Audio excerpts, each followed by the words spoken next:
Good morning. Welcome to this Sunday service of the Unitarian Universalist congregation of Grand Traverse. My name is Beth Strawbridge, and I am a member of the Sunday Services Committee. If you are here for the first time or you have been coming for years, if you are here in the sanctuary or you're joining us online, we are glad you are here with us this morning. This community is what it is because of your presence. So welcome into this space of love, support, justice, compassion, fellowship, and worship. Here at UUCGT, we welcome people of every background, identity, and age. We extend a special welcome to families with children. Your presence brings energy and joy to our space. We also extend a very special welcome to our new interim minister, the Reverend Dan Fry, who has just arrived from Concord, New Hampshire. Dan, would you stand?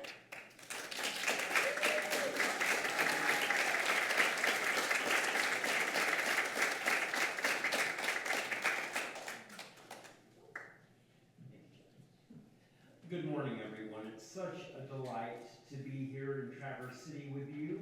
Beth has urged me to be brief this morning. I'm going to honor that request because I'm brand new and I want to make a good first impression. This Unitarian Universalist loves you. I want you to be aware of that because I think that it's critical that we all understand that love is at the center of everything we do.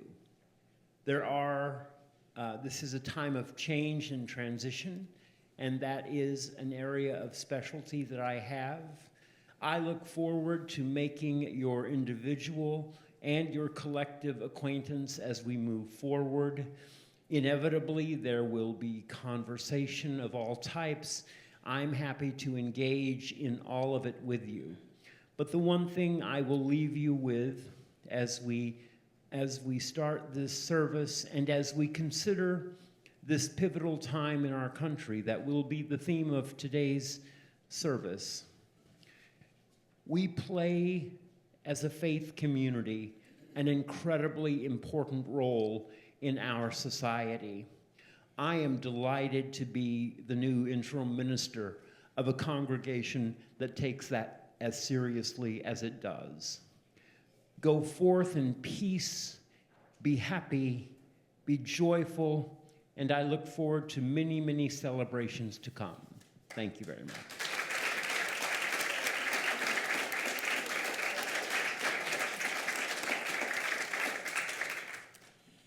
If you're visiting with us today, we would love to get to know you. If you're comfortable, I invite you to stand and introduce yourself. If you're comfortable doing that, we will bring you a microphone so that so you can be heard by the people here in the congregation and those at home. If you prefer not to speak, that's okay too. Just enjoy being with us this morning. Is there anyone here who would like to use the microphone?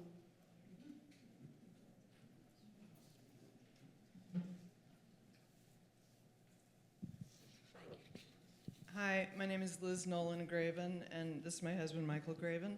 And we have moved to Onekama about a year ago. We built a house this past year from southern Indiana, where we were very involved in the Unitarian Universalist congregation of Columbus, Indiana. So we're missing our community, and we're happy to be here and looking forward to coming back from time to time.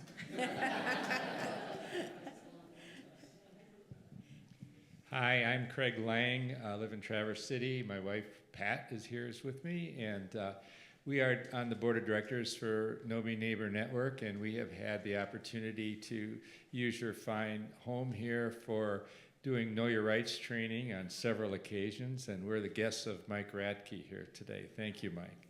Welcome to you both.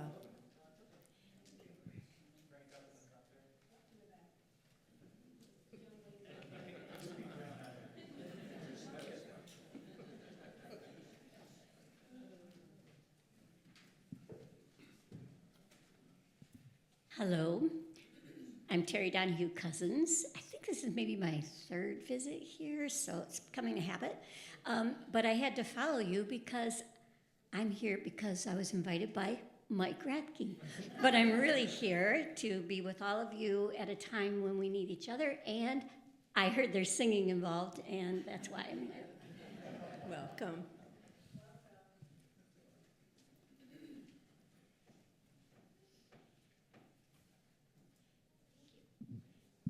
Hi, I'm Kate, she, her. This is my soon-to-be husband, Cody, he, him, and my son, Tatum, he, him, unless he decides otherwise, of course. And this is probably like our third time here, and it's been so welcoming, and we were just very glad to be around. So thank you. We're glad you're here. Is there anybody else?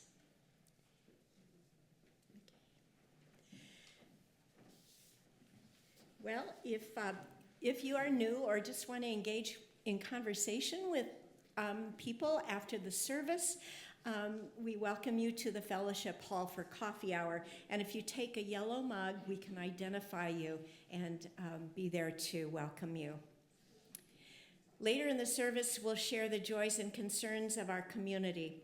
You're invited to write yours in the book on the table on the left side of the sanctuary, and they'll be read by Ann Swaney from our congregational care team a little bit later in the service.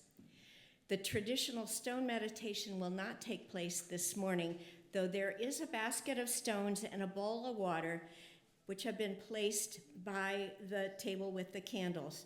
And you are welcome to choose a stone and place it in the water at any point during the service or even after, as you feel moved to do for your private meditation.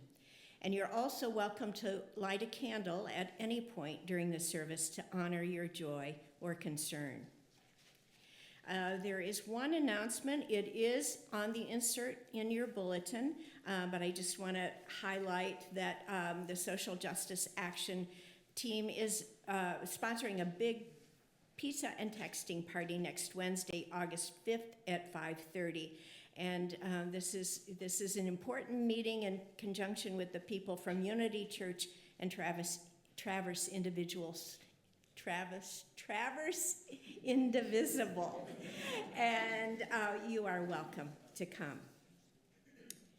So at this time, I invite you to set aside the busyness of your daily life. Please silence your electronic devices so that we can be fully present within ourselves, with today's message, and with one another. And now pause, take a quiet breath, and center yourselves as the service begins.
Fellow citizens, dear people of faith, these are difficult times.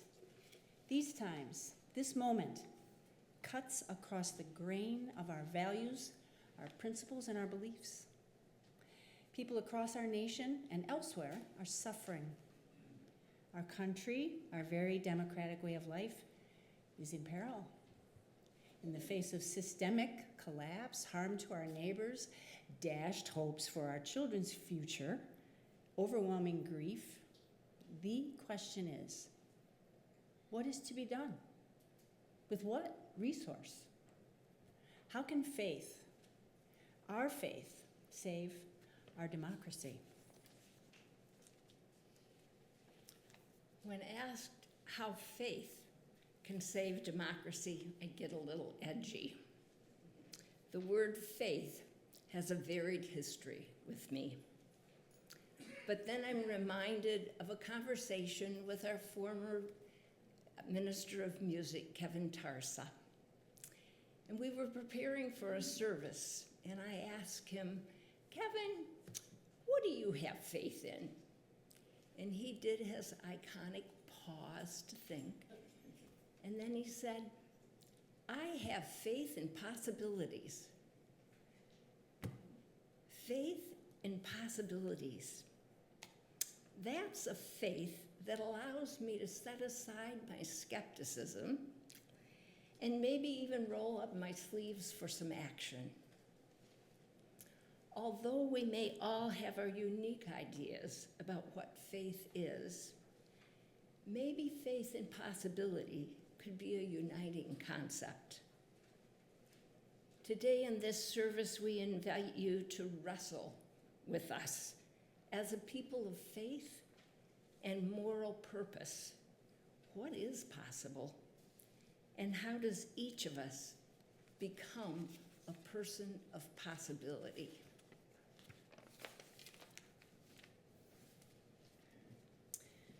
We light this chalice today as a symbol of the inherent worth and dignity of every person. May this flame ignite our faith in what is possible, moving us ever closer to a brighter and more just future.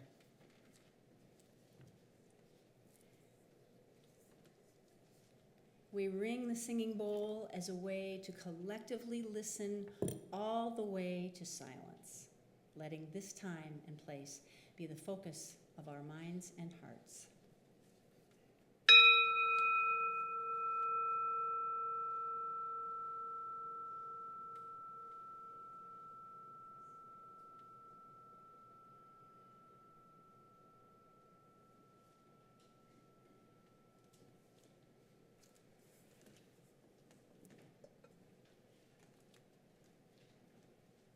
We would like to thank Kim Greeby for playing for us today. I know the notes come from the violin, but they sound like they come right from your heart. Thank you. And I'd like to thank and introduce you to Heather Kingham and the TC Sings group. Their music lifts this world. Thank you. And Heather will lead us in our first song now. Thank you for having us today, and we're going to start off with a song. I'm going to invite you all to sing along by Allie Burns, and I think it encapsulates what Dan was saying, that the answer to everything, at the center of everything, is love. It goes like this. And I will invite you to rise up if you like. Rising up is always a good posture for singing, too. But we're going to sing through the melody a number of times, and then this song actually makes a wonderful round as well. So, but you guys can just keep singing along on the melody. It'll be great. All right. It goes like this. I believe that one fine day, listen, I believe that one fine day, the power of love will rise above the love of power. Yeah, so that second part. The power of love will rise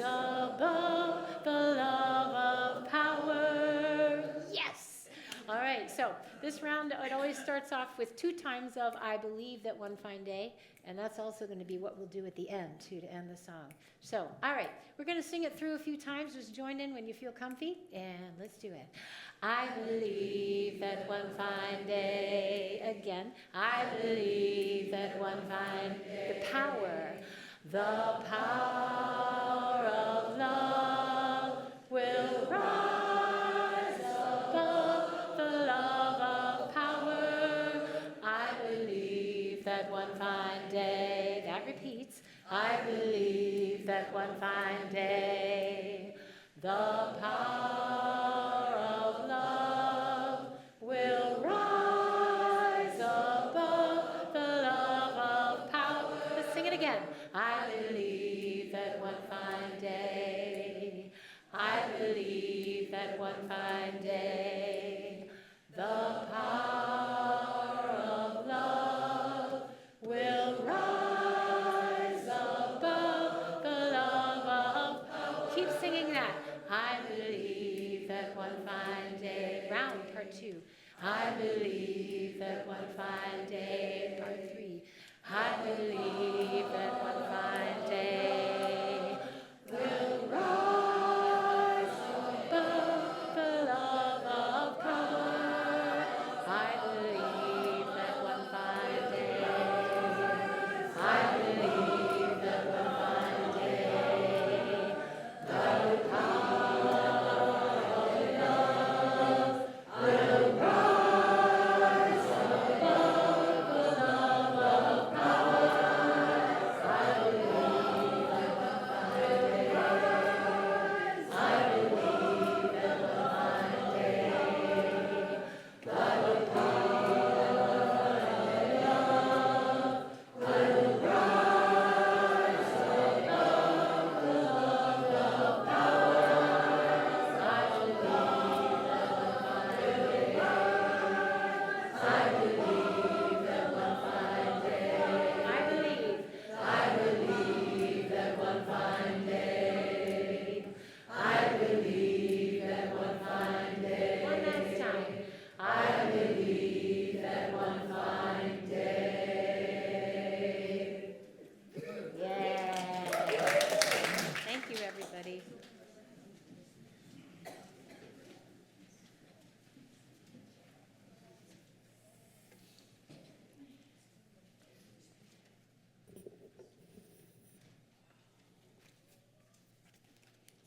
In his book on tyranny, the historian Timothy Snyder wisely advises us to know our history. He says, our nation's founders knew their history. They knew of Aristotle, who warned that inequality brings instability. They knew of Plato, who said that demagogues exploit free speech to install themselves as tyrants. Our founders understood the deep sources of tyranny and considered the proper responses to it. Snyder, a scholar of 20th century European tyranny, continues, we Americans may be tempted to think that our democratic heritage automatically protects us from such threats. But we are no wiser than the Europeans who saw one democracy after another fall to fascism, Nazism, and communism. He strongly suggests that we learn from their experience. He concludes, now is a very good time to do so. Our founders came to a moment like that. By the way, did you know there were Unitarians and Universalists among the signers of the Declaration of Independence? Thomas Jefferson, John Adams, Benjamin Franklin, Quincy Adams, heck, Paul Revere. Surely, all these exemplars began as ordinary people of their time. Clearly, they possessed a moral compass or held a moral vision of some kind. Then along the way, each found themselves at an inflection point. A moment arrives. Something is not right. Stakes are high. The time is now. Each must face the question, what is to be done? What will I do about it? Here's a more recent story from a time of great injustice in our country, a frightening historic moment that is the quest for voting rights for Black Americans in the South. This story is about the march from Selma to Montgomery, Alabama, and the people of possibility who participated. 1965. The first people of possibility in this story are the long-suffering African Americans who are peacefully protesting the denial of their right to vote. Tell it, baby. Next up, their children. In February that year, 500 school children, led by Reverend Martin Luther King Jr., are arrested in Selma. That same month, Jimmy Lee Jackson, a 26-year-old Black civil rights activist, is shot and killed by state troopers at a night march in Marion. March 7, Bloody Sunday. 600 civil rights demonstrators in Selma attempt the march to Montgomery, but are brutally attacked by state troopers at the Edmund Pettus Bridge.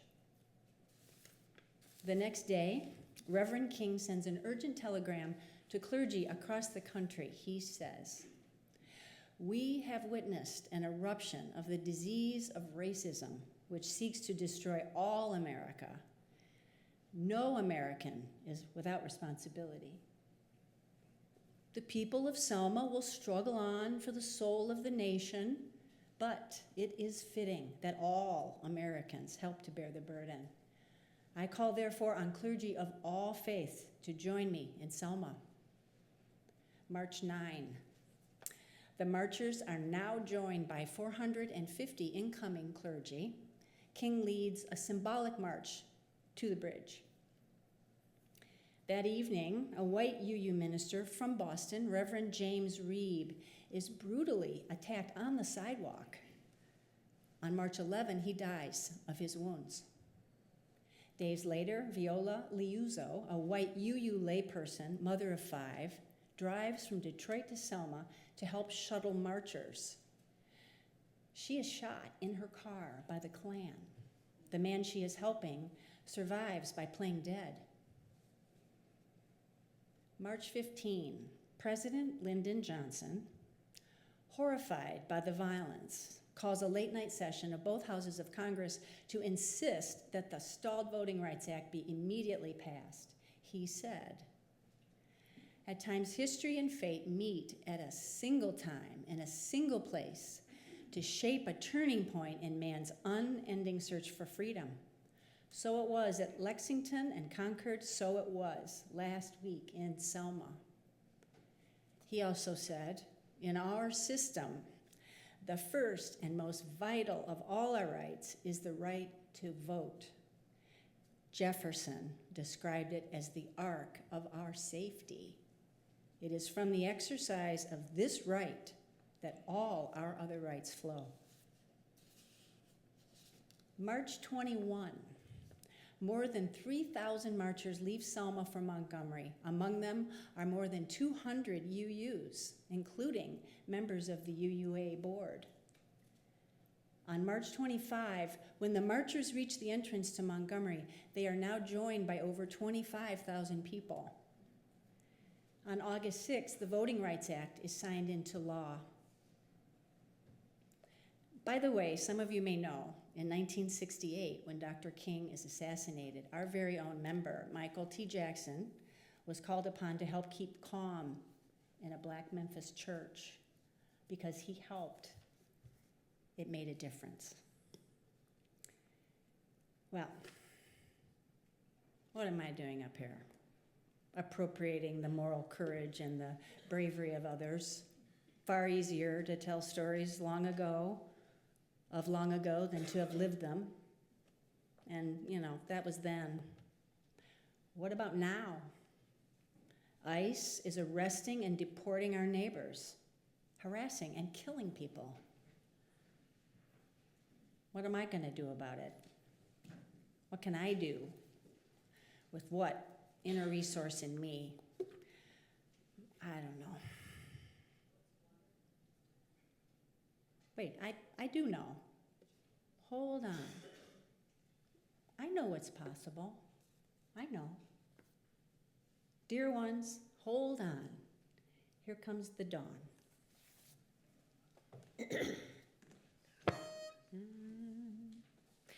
Hold on, hold on, my dear ones, here comes the dawn. This is a beautiful song by Heidi Wilson that she wrote when they suffered a loss in their community, but it has become a song of the singing resistance. It was sung a lot in Minneapolis when ICE had a very heavy presence there, and it's just being sung all across the world, and I want to teach it to you right now. Excuse me. So that was the melody, and it's these words right here. So, oh, starts out like this. We'll just sing through the melody a few times, and then TC Sings is going to add some beautiful harmonies too. Hold on, hold on, my dear ones, here comes the dawn. Hold on,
we've now come to a time in our service where we share our joys and concerns.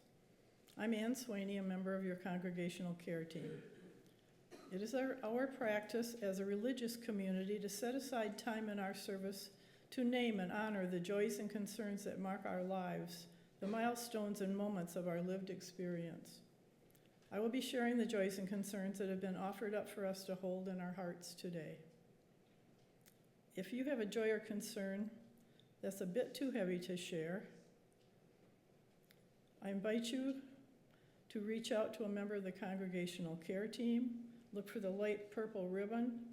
You can't see on my name tag. Look for us when in the social hall or any time. You may also light a candle at any time during the service, as Beth said. Or for today, you may also honor a joy and concern that is heavy on your heart, or by using the stone meditation bowl over on that same side on your left there, and just having your own private stone meditation. And you may come up even during the service or even afterwards. We'll leave it there for a few minutes. For none of us is meant to travel life's journey alone.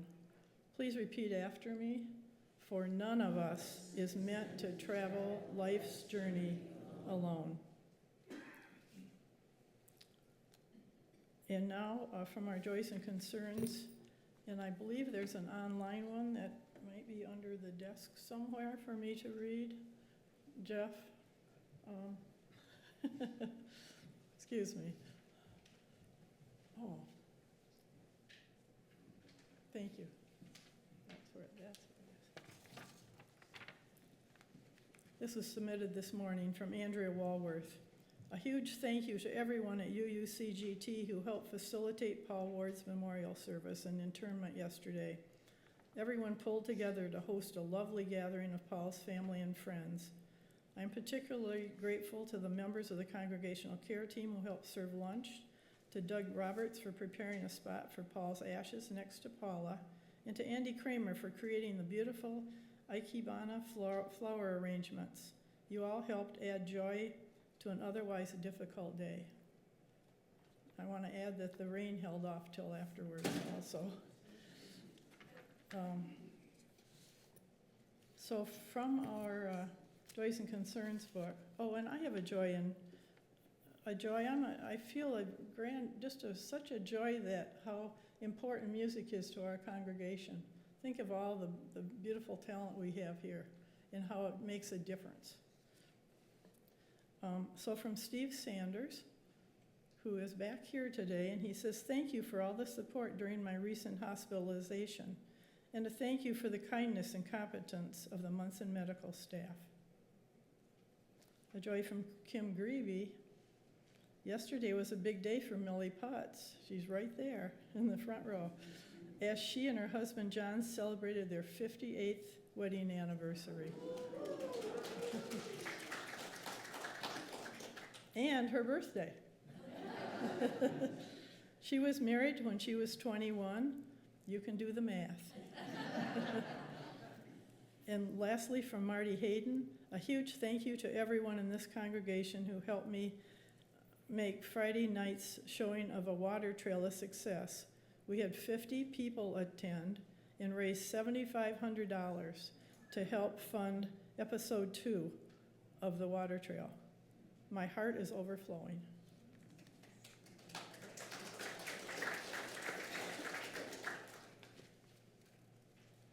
And I think that's it. Oh, Kim's coming back up. Thank you. All right, TC Singers, come on up. We want to share a song with you called Present Moment. It's by Steph Druin, and she was celebrating the sacred moment of caring for her infant nephew and wrote a song that incorporated her own kind of mantra, to celebrate the present moment, be present, every moment is present and sacred, but also include his contributions. See if you can hear his contributions. And it goes like this. 1, 2, 3, 4. Present moment, sacred moment.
Hello. You can see me back here in the bass section, but I'm not going to, I won't sing. I'm Dan Tholen, a member of the Sunday Services Committee. Here at UUCGT, we're following our mission to make good trouble, doing this together with love and finding joy where we can in this struggle. We need the congregation's full support to continue this work. We run entirely on the generosity of those who find meaning here, and your gifts allow us to show up for one another and for this community all year long. Right now, we're planning for the future needs of the building, and we're back to having a full staff, so it's a privilege to thank you for your contributions today. Ushers will pass baskets with two sides, one supporting the life and ministry of the congregation and the other supporting community needs. You can also give using the options listed on the screen here. And if you check giving by check online or through the app, please note the memo whether your gift is for your pledge, community needs, or any special collection. If you're a guest here today, please simply let the basket pass. Your presence is gift enough. We now gratefully receive this morning's offering.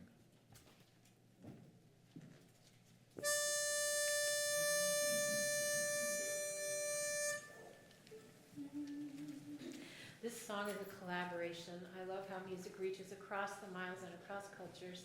I just want to mention you're going to hear some Zulu, which is about greeting one another and going forward together, and some words from Roxanne Smith from the UK in this song. First the Zulu. 1, 2, 3, 4. Tudumala hamba, tudumala hey, tudumala hamba, tudumala hey. Tudumala hamba, tudumala hey, tudumala hamba, tudumala hey. We're living under the same sun, sharing the same earth. We're sleeping under the same stars, and we are one. We are one. We are one. We are living under the same sun, sharing the same earth. We're sleeping under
Living under the same sun, sharing the same earth.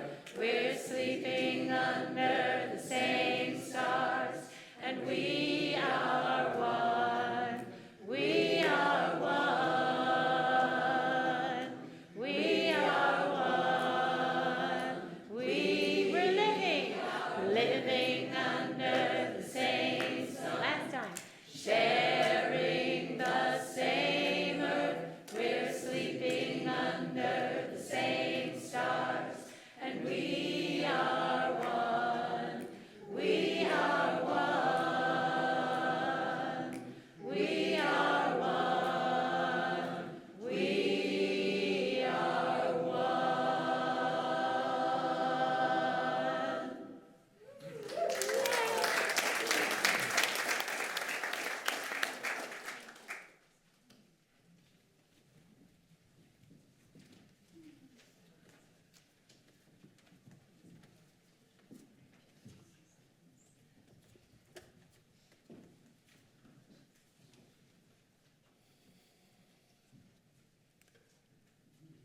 We are living under one sun.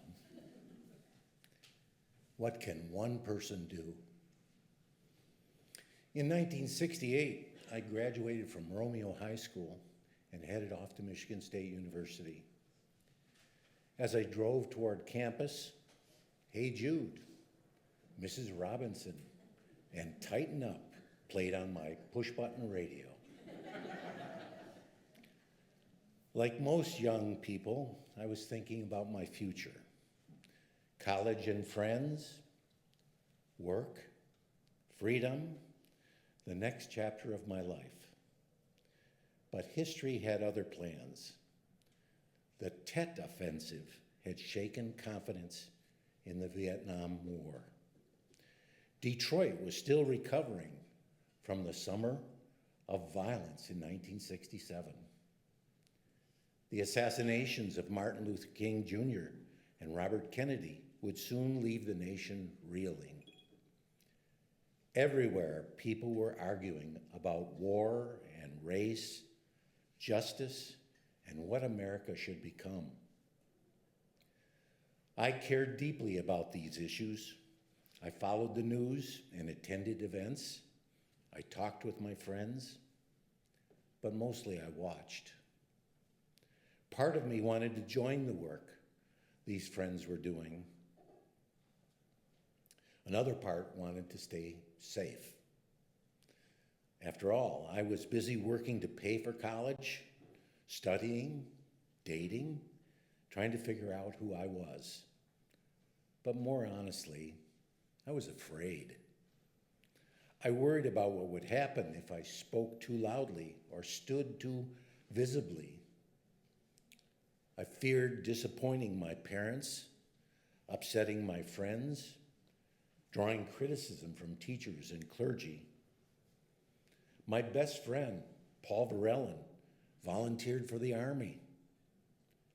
Some of my closest friends held very different views, and I wasn't sure I was ready for the conflict that might follow. So I chose the middle road. I spoke quietly instead of publicly. I supported causes from the edges rather than from the center. I took comfort in conversations with people who already agreed with me. At the time, it felt reasonable. It felt safe. Looking back, I realized it was the first real test of my values. I had learned about justice and compassion, treating people with dignity. I believed I was living the golden rule, but values are easy when they remain ideas. The real test comes when those values ask something of us, when they require courage and sacrifice and risk. I carry some regret about that period of my life, not because I failed, not because I was a bad person, but because I underestimated how much history depends on ordinary people deciding to show up. Over the years, that regret became one of my teachers. I listened and learned from those who marched and protested, resisted and organized, and those who spoke out. People who risked relationships, careers, and reputations because they believed some things mattered more than comfort. Their stories stayed with me. And now, nearly 60 years later, I find myself facing a similar question. Our nation is again wrestling with deep division. Trust in institutions is declining. Democratic norms feel fragile. People are being assaulted by authorities. Many people worry about the future of the country and the future of democracy itself. Sometimes I hear echoes of my younger self. Stay out of it. Keep your head down. Let someone else do the hard work. But age has a way of clarifying things. A few years ago, I found myself looking at my children, Heather and Mike, their partners, and my grandchildren, Ada, Ellis, and 4-year-old Nora. I thought about the world that they will inherit, and I asked myself a simple question. What will I be able to tell them when they ask about this moment in history? Will I say I was just concerned? Will I say I just paid attention? Or will I be able to say that I did what I could? That question changed something for me. I realized I didn't need to be fearless. I didn't need to have all the answers. I didn't need to save democracy all by myself. I simply needed to contribute what I had. A life of experience, my skill, my time, my voice. I discovered that I didn't have to do it alone either. I found companions at UUCGT. My Unitarian Universalist faith reminds me that democracy is not just a political system. It is an expression of our belief in the inherent worth and dignity of every person. It is one way we live out our commitment to justice, compassion, and the beloved community. Our mission calls us to build beloved community, embody radical love, make good trouble, and engage in lifelong learning. Make good trouble.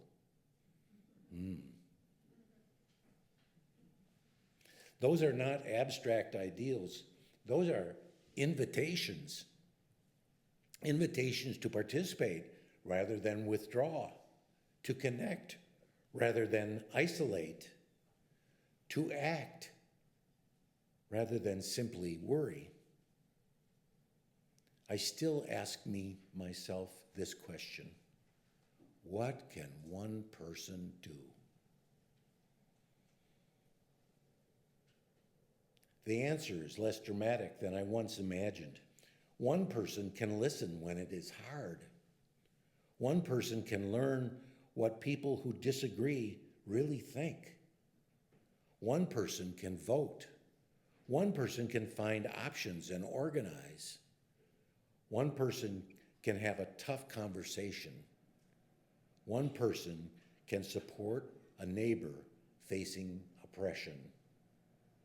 One person can choose courage over comfort.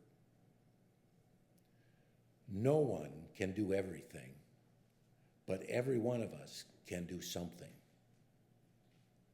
Every one of us can do something.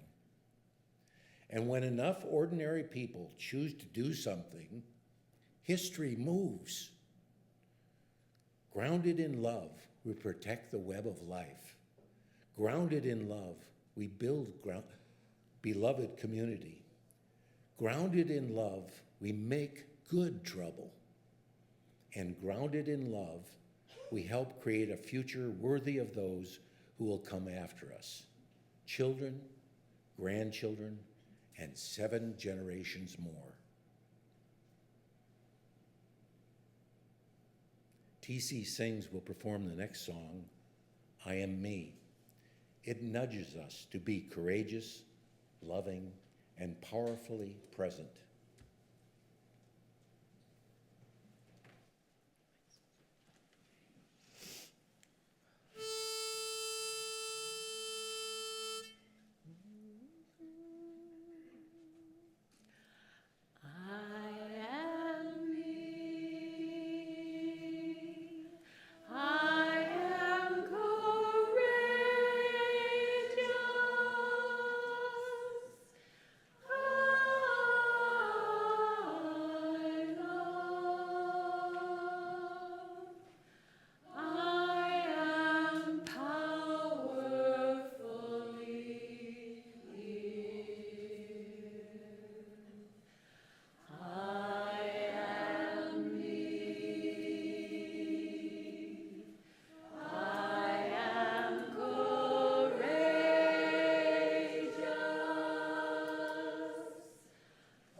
When Mike spoke of everybody can do something, this is an example. This is Piper Young, and she has been creating art for so much of our posters and texts. So all of us can do something, and Piper does art so well. She's 9. Kevin Tarse's Faith in Possibilities, and Emily's inspiring history of the people of possibility, and Mike's encouragement to find what calls your heart to action, all make me yearn for the possibility of creating the democracy of our UU dreams. All people are respected. and treated with dignity. We live in harmony with all creation. The rule of law is fair and solid. We embrace our human diversity, and justice rolls down like water. As I have struggled to process the damages to our democracy in this last decade, I happened upon the work of Valerie Kaur, an author, activist, and civil rights lawyer. She wrote a book, See No Stranger. It's life-changing. It tells of her experiences being a child and now adult of brown-skinned immigrants from India. She writes passionately about what she calls revolutionary love. Let me tell you a bit about her story. Her grandfather, Kehar Singh, immigrated to the United States in 1913. He was a tall, brown, handsome man wearing a turban. Well, in San Francisco, immigration immediately detained him for 3 months in a dark cell. Later, a white attorney stepped in for him, and he was finally released Christmas Eve of 1913. He became a productive farmer in Clovis, California, and raised his family there. This is the part. During World War II, some of his friends and neighbors, Japanese Americans, were put in internment camps in the desert. Kehar kept their farms going while they were imprisoned. Imagine having this man as your ancestor. Valerie speaks powerfully of the faith and possibilities.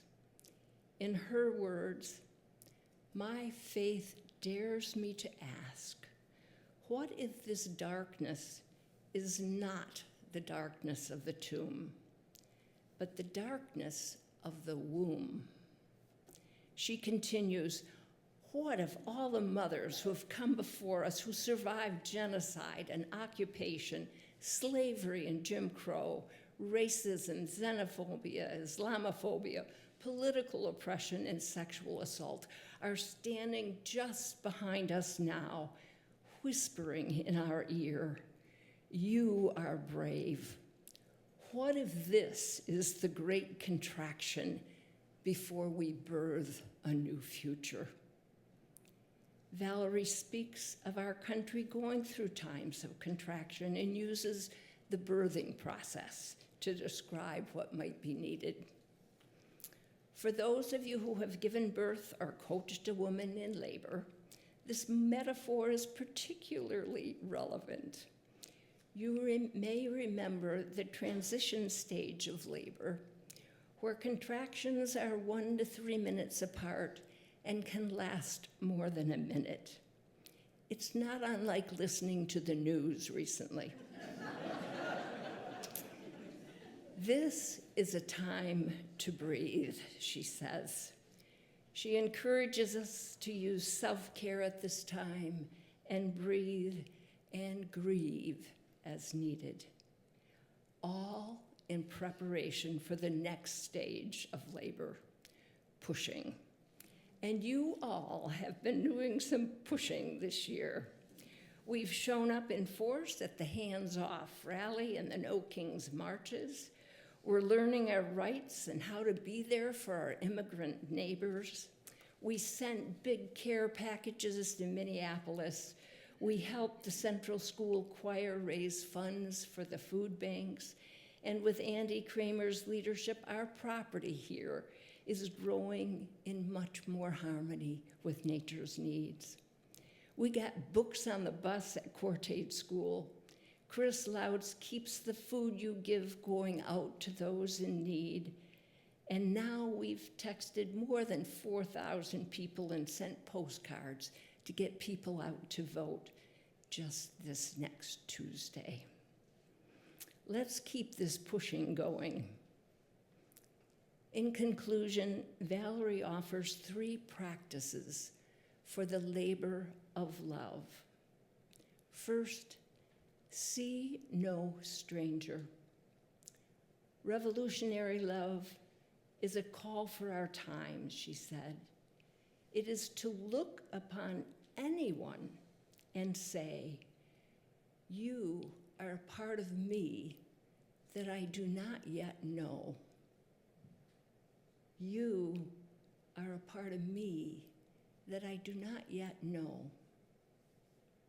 The second practice is tend the wounds. Can you see the wounds of your opponents?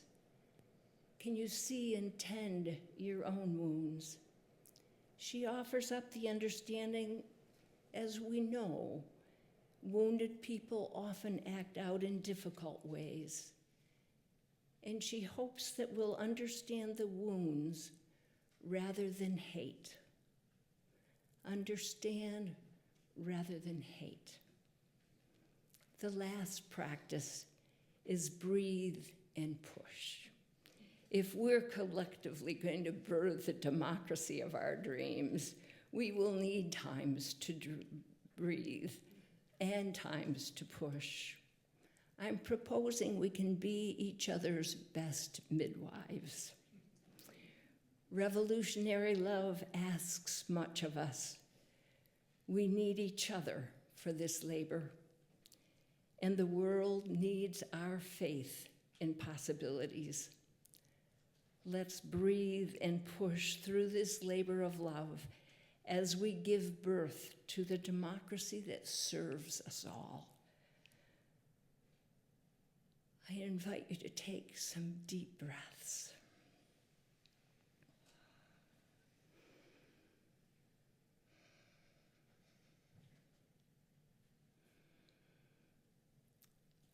We let love wash over us.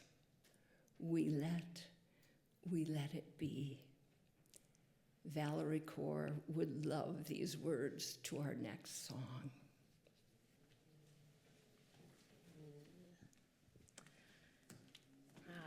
All right, we're going to sing one together, our last song. And this is the chorus to a longer song. I want to invite everyone to stand up. And we're going to sing of the community that we are creating together. We're fortifying ourselves, the breathing, and through love and joy and hope and peace and song, then we can take ourselves out into the world for the push. Here's the melody. It goes like this. We let the love wash over us. We let it be. That's the whole thing. Let's try that. We let the love wash over us. We let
Please remain standing if you can.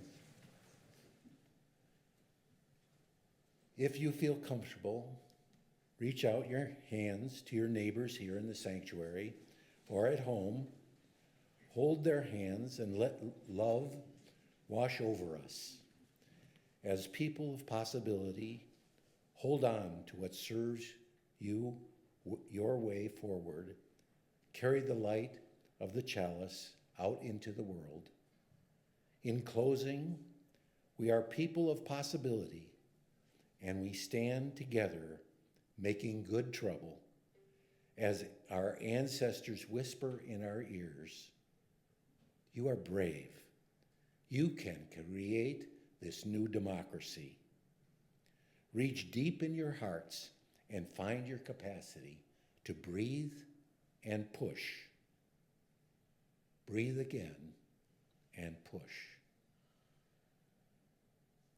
Let peace wash over us, and joy, and hope, and the songs of TC sings, and more love, and more love. Give your neighbor's hands a little squeeze. Go in peace. May it be so.